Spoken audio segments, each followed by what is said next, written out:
ready to get out this morning.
Hey everybody, Shannon here with Old Oaks Farm, the farm that is not a farm, not yet. We're working on it. We're rehabbing this homestead, and the first step in rehabbing a homestead is having a home. So we're rebuilding the farmhouse. That's phase one, volume one, if you will, of our vlog here. So that's what we're working on today, and we're working on the farmhouse kitchen.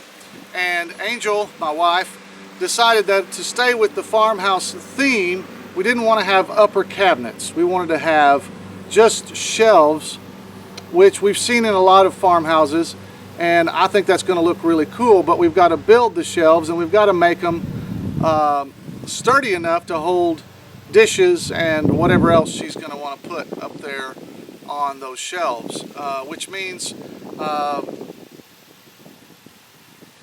that we're going to have to do some creative carpentry. She also she wanted the shelves to be floating, and that makes it tricky.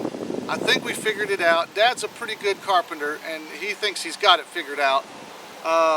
We pulled a lot of old lumber out of this house when we did the demo, and we piled most of it here in the shed.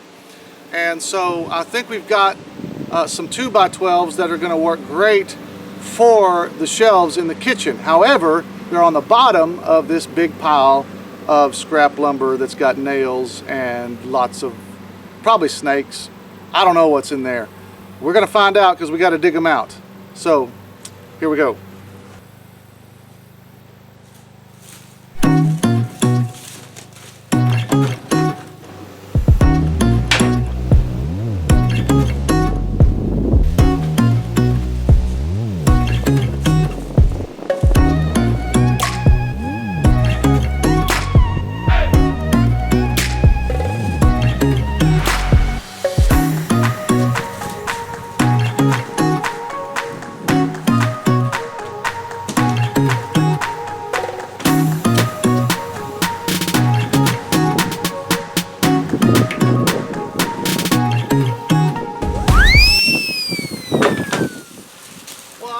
Wasp. Well, that didn't last long. I found a wasp nest. Luckily, they're not the big red wasp. They're the little black wasps that aren't terribly aggressive. Still, I'm going to give them a minute to calm down before I come back. Let's go eat some lunch and we'll come back.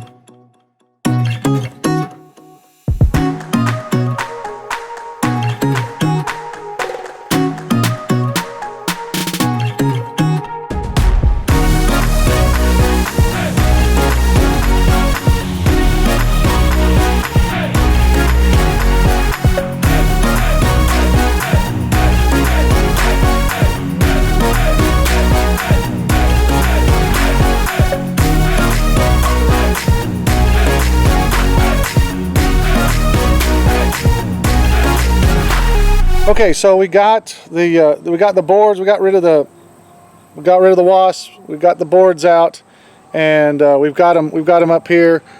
What do we, Dad? Tell us what are we going to do with this? This is a 2x12, and we're going to put pocket holes in it to do pocket screws and make some floating shelves. We'll use some dowel pins and some different support mechanisms that you should not be able to see anything but the shelf. And if it falls down, I'm just going to run. All right. So this, I wonder where they took this out of the house from. I don't know. It had to be. It's got a. You know, I bet it was part of the support up there where you raised that ceiling. May have been out of the ceiling. Yeah, yeah. Interesting. What is this, pine? What is this? Pine. Yeah. Well, it's good. And here's the other boards. These are all just look like pine 2x12s, and so it's nice to be able to reuse some of the stuff we took out. Plus, man, if you just went to Lowe's or Home Depot and bought these boards, they would be. What do you think, Dad? How much would these cost? $10 or $12 a piece, man. Yeah. It'd be at least $50 worth of boards, if not, 70 or 80. So saving money, saving the planet. Cool. Okay, so we're back in the kitchen, and here's where we're going to put the shelves up. Now, some of you may remember originally we had put a corner cabinet in this corner right here, but it was just really kind of overpowered the whole kitchen and made it feel small. So Dad came in here this afternoon and cut these grooves out, and the supports are going to sit inside these grooves. And so what we'll do is we'll tile, the backsplash will come up to this top, up to the bottom of this top shelf. And then one edge will attach right here to the microwave box, and the other edge will attach onto this wall. And there will be no supports underneath. They'll just be the pocket screws that go down into there. This is the trim for the bathroom. So this will go along the ceiling, and then this will go along the baseboard. We've had it out here painting it. It's about ready. It's supposed to rain tonight, so I'm going to take that in. Then I'm going to use these sawhorses for something else.